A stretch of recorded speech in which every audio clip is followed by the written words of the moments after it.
Yep.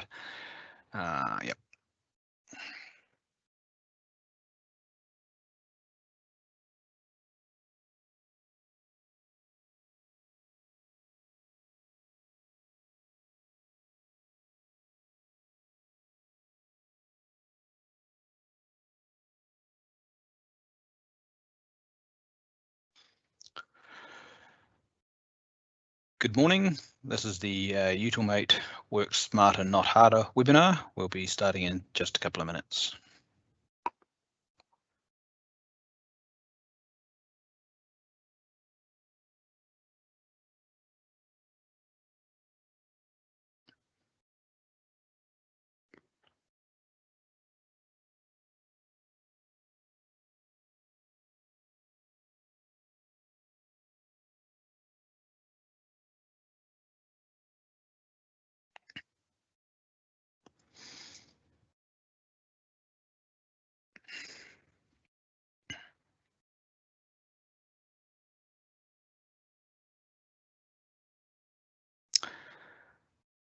Okay, for those that have just joined, we'll be starting in just a couple of minutes.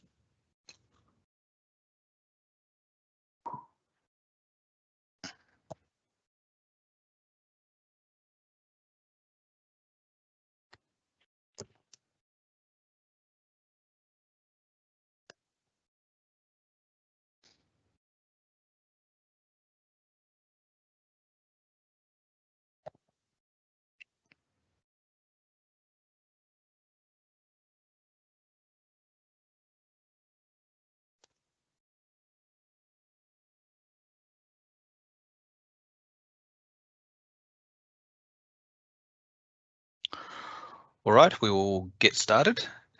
This is the Utilmate Work Smarter, Not Harder webinar. So the idea behind this is that based on the support tickets that have been raised over the last few months, plus also your feedback that you sent to the email we sent out around this webinar, we're just going to cover off a few things that will help you get the most out of the system. And as the heading suggests, do it smarter, not harder. So the topics we're going to cover off today is firstly we've got emailing and SMS sending. So that seems to be a topic that you can do it manually, or you can do it in a number of smart ways, and we'll go through that. There was a bunch of questions around vacant and occupied sites and the best ways to deal with them. So we'll cover off that in a bit of detail. There was a couple of questions around the My Account, around accessing it and also registering groups of customers. We'll then get into the billing process, and there were some questions around just general best practice ways to do your billing. So we've got some ideas and tips and tricks around that. And then the last bit is around the overnight processes. So we had a question too around, well, what do they actually do? And so we can cover that off at a high level as well. So this is aimed to last for no more than half an hour. If you have questions during the webinar, then by all means, put it into the chat, and I'll endeavour to answer your questions as we're sort of going. So what I'm going to do is I'm just going to go and share my screen with the system on it.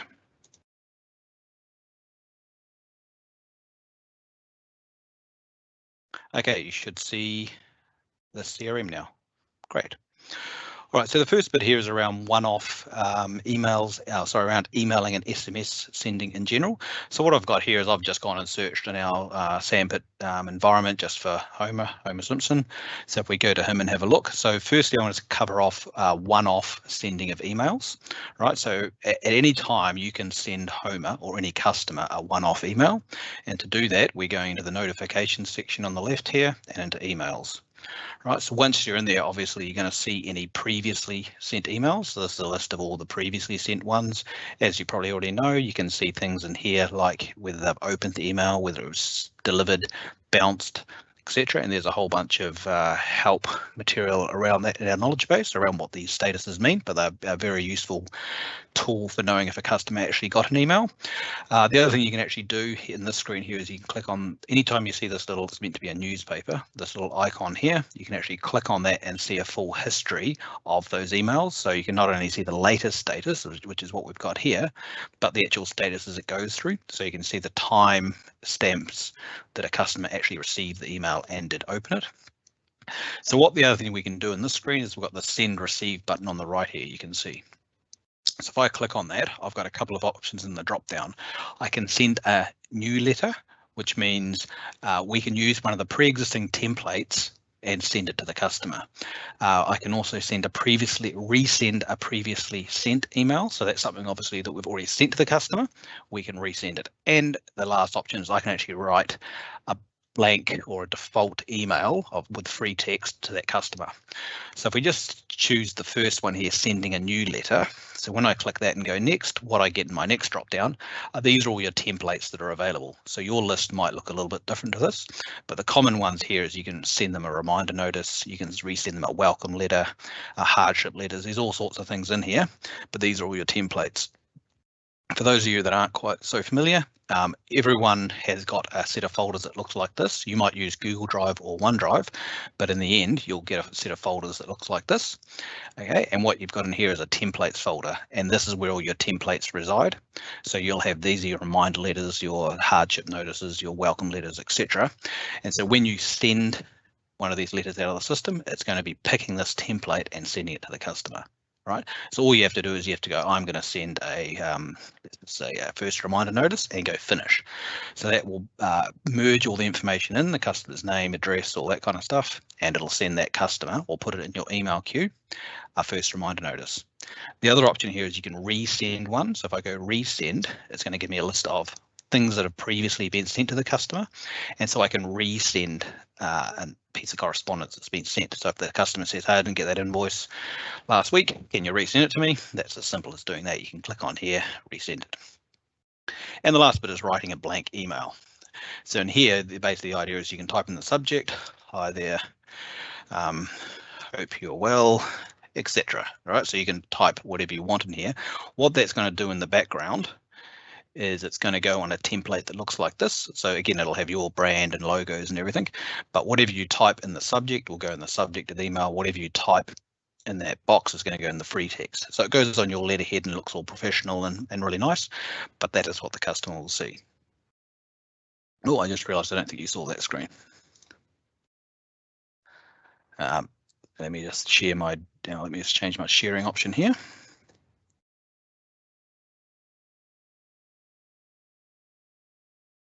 Okay, that's a bit better. So sorry, what I was trying to show you there is you'll see this template here. So this is where it says the text that you entered, the subject will be the subject of the email, etc.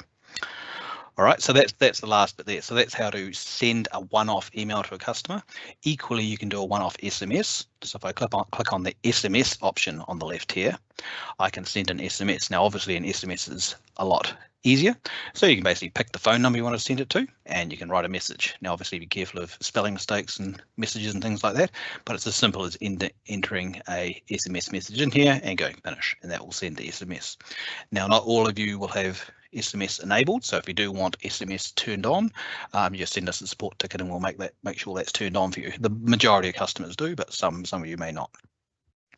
The next bit here is resending an invoice. So if the customer's previously received the invoice by email, you can resend any email from this email messages screen. If the customer previously got the email by the invoice by post, and they say, hey, can you just email it to me? You've got that option as well. So in your accounts receivable screen on the left and under invoice actions, I've got one here called email invoice. So I can email a previously posted invoice. They can also say you can multi-select. So they might say, give me the last 3 that you sent me, for example. So I can click them like I just did. I can say what email address am I sending it to, which is one of the ones available, and go finish. And that will take that previously posted email and put it in your email queue to email to the customer. So that is the one-off email SMS and invoices. Now, in the case you want to do a bulk SMS, you have that option as well. So in your maintenance screens here, under letters, emails, and SMSs, I'm going to click on that. So this is where it shows you all the different templates that you have set up. So again, your list is going to look a little bit different to this, but these are all the different templates that are set up. And you'll notice at the top right, we've got an option called bulk send. So if I click on that option, right? First thing I need to choose is whether I'm sending an SMS or an email. So let's start with SMS just because it's nice, the easier one. So I go, I'm going to send an SMS. Now what you can do here is it's going to give you a list of all your buildings and the number of customers in each of those buildings. So I can go, I'm going to send it to this building and this building. So I can select multiple buildings, as you can see. The next thing I can choose is whether I want to only send it to life support customers or not. And the reason this option is there is that this function is quite often used for unplanned outages, where if you have life support customers, you can message them straight away that there is an outage or an outage coming up. So that's why that life support option is there. If I choose yes, obviously it's only going to send an SMS to life support customers in those buildings I just selected. Or if I go no, it's going to send to everyone. Again, I write the text in, outage coming up, whatever it might be. Right, the next option here is one per customer. So particularly where you've got customers that have got power and water or multiple accounts within the building, that's the most common one probably. You don't really want to send them multiple SMS messages saying the same thing. So we can just select here saying one per customer. So it's not going to send the same mobile phone or the same customer the same message more than once. And you go finish, right? So that's the end of that process. The other bit here is on emails. So if I click on email and go next, now there's a little bit more information to fill in, but the concept's exactly the same. I pick the building or buildings that I want to send to, the life support, yes or no. I need to enter a message, hi there. I put my message in, etc., whatever it might be. Now the additional thing here you can do is an attachment. Now, as the note suggests, or the tooltip suggests, it needs the attachment that you use, and it should probably be a PDF file, needs to be in your attachments folder. And by that, what we mean is in your OneDrive or Google Drive, within your templates folder, you've got something called attachments. So if you click on there, the PDF that you're going to attach needs to be stored in this location, because that's how the system knows to pick it up and grab it. If you enter the name wrong or the template doesn't exist, they're going to error when you try and send them. So they're not going to go to the customer without the attachment, but you'll get a whole lot of errored emails that you need to fix up by adding the attachment to that folder. Okay, and you can do them without attachments, of course. The template that it's going to go on is the one we saw before. So it's just going to have whatever text you entered, your message, and with the attachment at the top there. And the same thing, one per customer, yes or no. So finish. Right, so that is the end of that process. Now with all these emails, SMSs, etc., it's a mix. Some of our customers have it set in what we call automated sending mode. So that means these queues, these undelivered emails, new and undelivered SMS messages, these two screens, emails are automatically sent. So there's no queuing process, they just go, and these screens only deal with bounce backs, so bounced messages and failed SMSs. The other half of our customers have what we call manual approval. So they are the ultimate gatekeeper for any emails or SMS messages leaving the system. So in that case, any of those one-off or bulk messages that you've just queued up are going to appear on your screen here. And like you're probably familiar with, all you're doing is you're clicking all the ones you want to do and going send, and that releases them. They're gone at that point.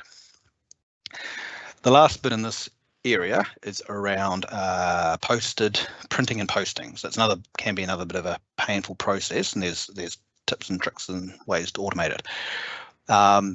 The one way of doing it, if you still want to print your stuff in-house, your invoices, reminder letters, etc., what happens is when they are produced by the system, you'll see they come into in your invoices folder. Within each run, you'll get a form only folder, and that will be all the ones that need printing. All right, so you can just go and grab them from that folder. The other way, and also with your letters, so the letters do the same thing. Anything sitting in these letters folders needs to be sent as well.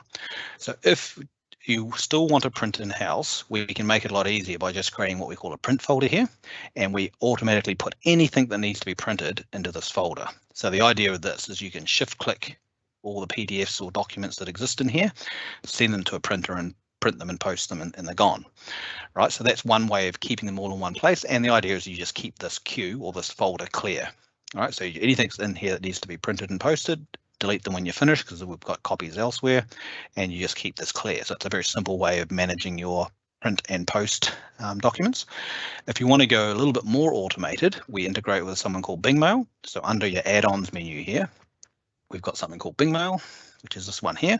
So they're a print and post outsourced provider in Australia. They also do New Zealand, but they're based in Australia. And to send through that, if you connect up to Bing Mail by clicking on the connected button there, you get a new option appear on your dashboard, and it's called new and undelivered posted mail.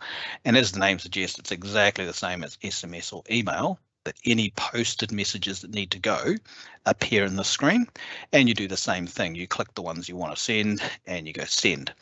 Exactly the same as an email. That goes off to Bing Mail, who do the printing, the posting. There's obviously a cost in that, and that's all on our knowledge base as to what those costs are. So that's another option for automating those print and post queues. I'm just going to check if I've got any messages at this point. Nope, we're clear. Okay, great. All right, so the next question and area is around vacant and occupied sites. So obviously a key area for any utility business is managing people that move in and out of properties. So when a customer moves out, we've got two options in the system. We can, one, auto create occupiers, and this is a system setting. So that means as soon as someone moves out, we automatically create an occupier. When the new person eventually rings up and tells you who they are, you can overtype the occupier's name with the real person's name and update their details. The other option is we let the sites fall vacant. So upon move out, the site falls vacant, and we only create the occupier based on consumption being recorded. All right, so with that, so the first way to monitor and measure these things is one, we have this new dashboard item down here. So you can see for each of your buildings or sites, how many vacant and occupied sites you've got. The other one is in your reports menu under credit, we have vacant and occupied sites. So if I run that, you can run it by building like all of our reports. But here you can see these are all my occupiers that I've got in the system, and then I've also probably got some vacant sites as well. So these are the guys that you really need to watch. So the report's one way of monitoring them. Now, as far as minimizing them and dealing with them, what we'd probably recommend is, again, you can raise a support ticket with us to set this up, but we can auto create occupiers based on consumption being measured. And by that, I mean for basic read sites, so that's sites with not interval meter reads coming in, so we just get monthly reads or whatever. If a read comes in that is more than, records more than X amount of consumption, let's say it's 20 kilowatt hours or 20 kiloliters or whatever it might be, that is the trigger for the system to go and create an occupier. All right, so that's on the basic data. The other way is if you've got interval data, obviously we're getting a lot more data and a lot more frequently. So what we can do there is we can do the same thing. If we have a cumulative amount of, say, 20 kilowatt hours recorded, it can go and create an occupier. We can also measure big daily spikes. So if we get more than X amount in a day, then we can also create the occupier based on that. And the reason for that is that, again, we've got a lot more data, so a lot more ability to see if someone's living there. So overnight, and this is one of the overnight processes we'll talk about, the system can create those occupiers automatically for you, and it's something we'd recommend as a good way to do it. And then once you've got them created, obviously it's important to manage them well. And again, the best way to do that is under your treatments maintenance menu. So most of you have what we call credit treatments set up, which are these ones here, standard treatments, closed treatments, and these are chasing people for unpaid debt.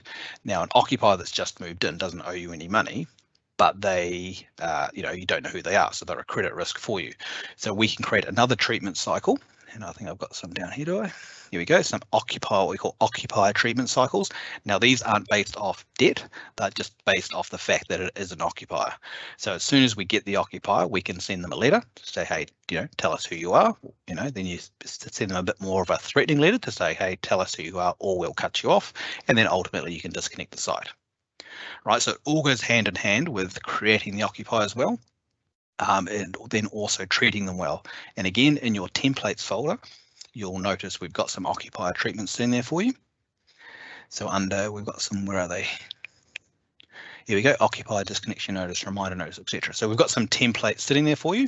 And so it's a treatment process we can set up for you. and it allows you to manage your occupiers in an efficient way, and therefore reduce your credit risk. All right, no questions at the moment, I don't think. Nope. Cool. The next bit here, that's treatments. Next bit is around my account. So we've had a couple of questions around my account. This is a really quick section or quick part to deal with. So firstly, if you need to access a customer's My Account portal, so they say, hey, look, I'm in the My Account portal, this is what I see, or I don't know what's happening, or whatever it might be.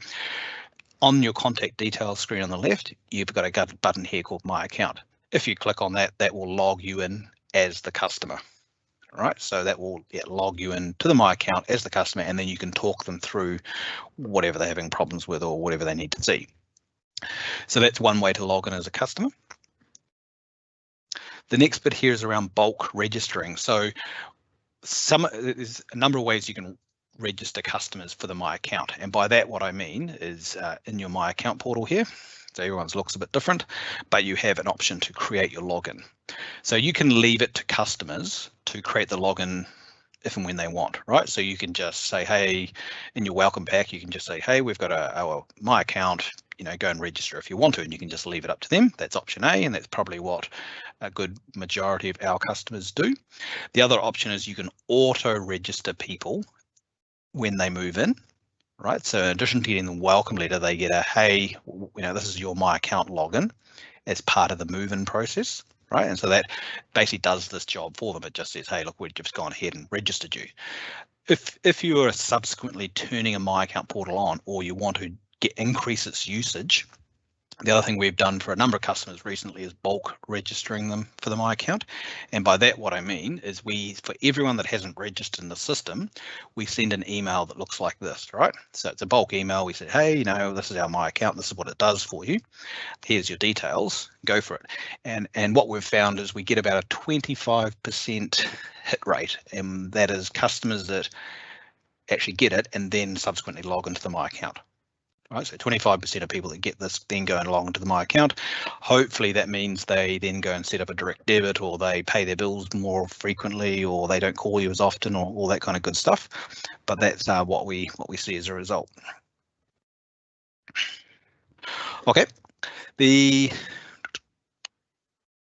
next bit here is, so that's the My Account part of it. The next part here is around billing. So we've had a couple of questions just around, well, what is sort of a best practice or really good way to run billing? It's a bit of a tricky question just because everyone's business is a little bit different, but I'll just sort of summarize a general best practice as far as what we've seen way of doing things. So firstly, two ways of receiving meter reads. One, you get them as advanced meter reads, and that's probably the minority still of customers, but you get them as advanced meter data, and they generally come through automatically every day, up to date, really good. The other ones is where you've still got manually read meters, or people walking out to the meters, and they need to get them into the system. So step one in making that a process efficient is getting those into the system accurately.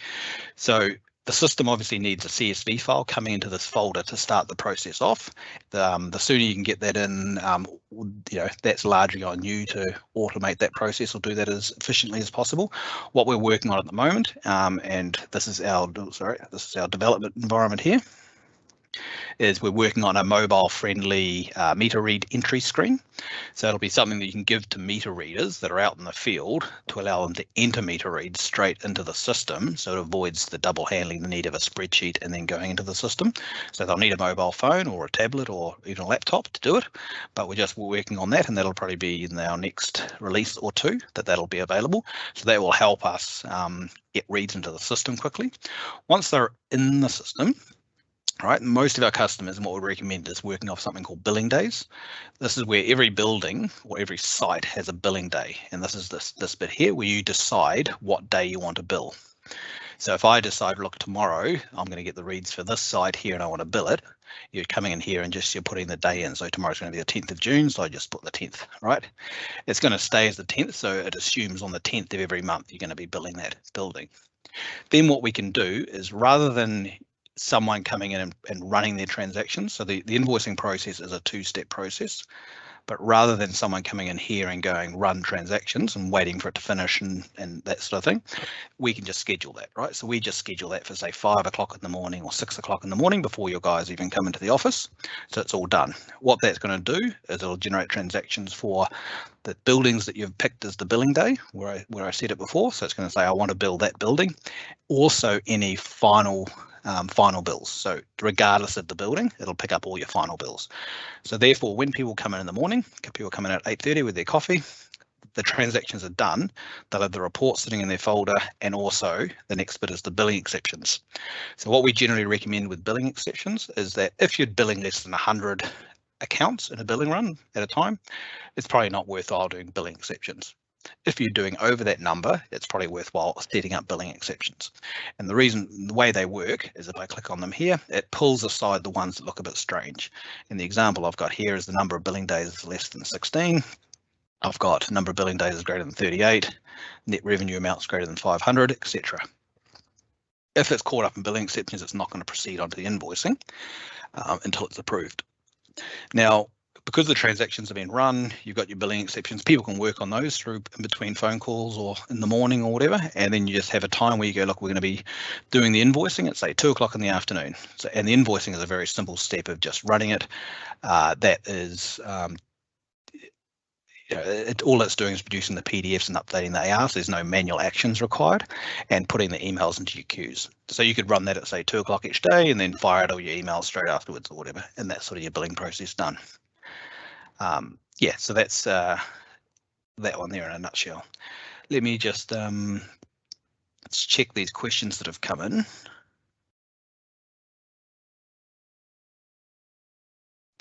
Okay, so I've just got a couple of questions come in that I'm going to deal with. How do we add a treatment template? That is something that we have to do, is the question. So you need to raise a support ticket to add a treatment template. You can edit them yourself, so you can tweak the wording and all that kind of stuff. Be aware they are live, and so whatever you change is going to be used and go out the door. But yeah, so you can edit them. And can you send these treatment letters, etc., by post or Bing Mail? Yes, absolutely. So Bing Mail will accept anything. We're just sending them PDFs. It could be an invoice, a welcome letter, a treatment letter, and anything. Right, so it doesn't actually matter. And will the billing date work for quarterly billing? Yes, it will. So the only difference for quarterly is you'll have a transaction run over here called quarterly billing. So it'll only pick up those buildings on quarterly, but yep, it'll work just fine for quarterly billing as well. Okay. Right, so that's just a couple of questions that have come in. So the last couple of bits here, so it's got a few minutes left, is the overnight, well, the last bit here is the overnight processes. So we had a question around that. So let me just share the agenda bit with you again.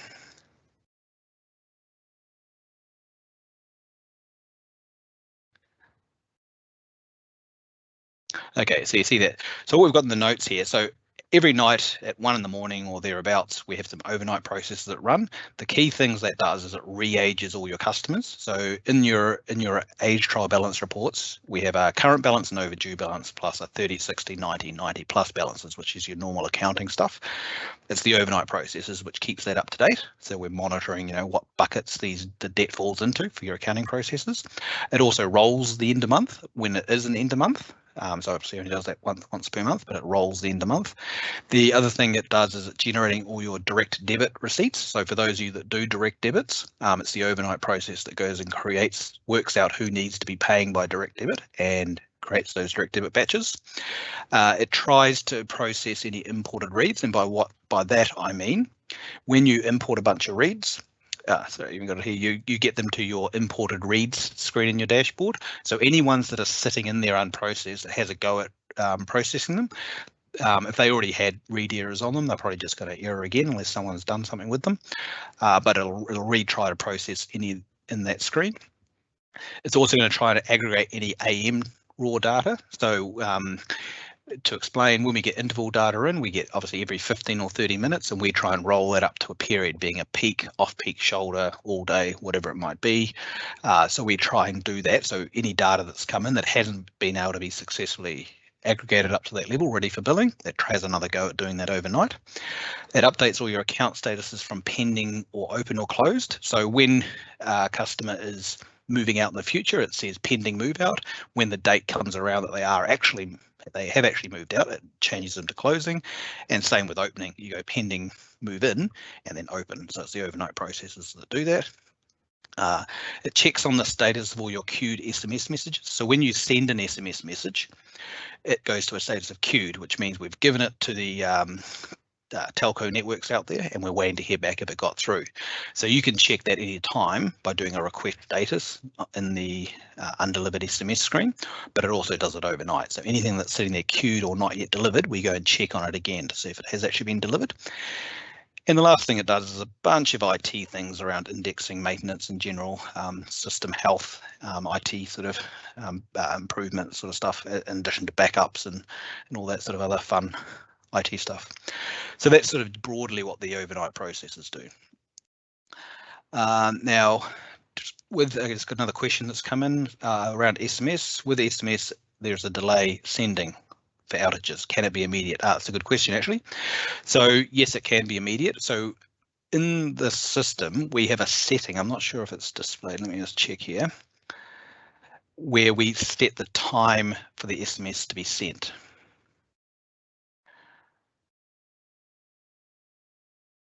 Let me have a look. No, so we'd have to check where your setting's at, but normally it's set at around 11 o'clock. So that means even if you sent an SMS at say 8 in the morning, it is not going to go until the 11 o'clock time has come around. And the reason we set a time is you don't want to be sending customers SMS messages at 10 o'clock at night or 4 in the morning or anything. So we say, even if you kick them off at 6 in the morning, they're not going to go to 11. If you do them at 2 in the afternoon, because it's past 11 in the morning, they'll go straight away. So we have to check individually where your system's at as far as where your time is set for. But yes, there is a time that is your scheduled delivery time. Just one other question that's come in. Wondering if billing exceptions can be automated, for example, 3 standard deviations to the customer's mean energy. Oh, it's a complicated one. Yes. So let me just share the screen again here. So the way you set up billing exceptions, where's it gone? No, it's not it.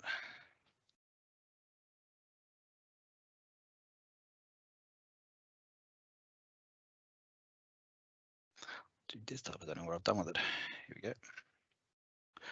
Okay, you should see this. So the way you set up billing exceptions is in your maintenance tables here. So you've got one called billing exceptions. So most customers, and it's generally okay if you just go, you can set some thresholds. So here you've gone, greater than 5,000, greater than 1,000, etc. for a company or resident, greater than $500. You can also do percentage variations, so 50% to 150% of normal. But if that isn't sufficient, in the cases we've seen that is where you've got some student type buildings and you've got some retirement villages and some sites or buildings with vast differences in their patterns of usage. So something that's okay for a retirement village is not okay in a student building or things like that. And what we can do then, and I don't think we've got it in the example here, but what we can do is on the building's attributes. So if you go into the building, we can set the thresholds per building. Right, so if we go and click on one of these buildings, I can go edit, and it might look a bit complicated, but you've got a whole lot of attributes that we can put in here. So we can put high and low thresholds in here for every building, so that this building is, it's different to the other buildings as far as the high and low thresholds. I think, let me just check the question. I'll just make sure that did answer the question.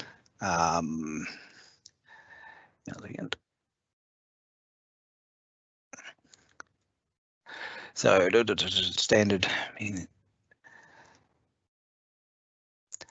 Yeah, so I suppose, we do it based on like 50% or 150% of the customer's normal usage. So the question here is around the mean or average energy usage. So we do it based on the customers. We haven't actually had the request before to do it on the building's average, but we can set thresholds, high and low thresholds for the building. So I hope that answers that question. Yeah. Okay, great. So any other questions from anyone out there?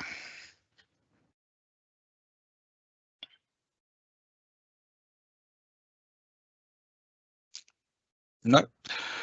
Great. All right. Well, obviously we appreciate your feedback. If this has been useful to anyone, or we might keep doing them if we get feedback that it was useful and there's other areas you want to touch on, but we're happy to keep doing these if it is useful for people and it's something that they're getting value out of. So thank you for listening. Thank you for paying attention, and we'll talk soon.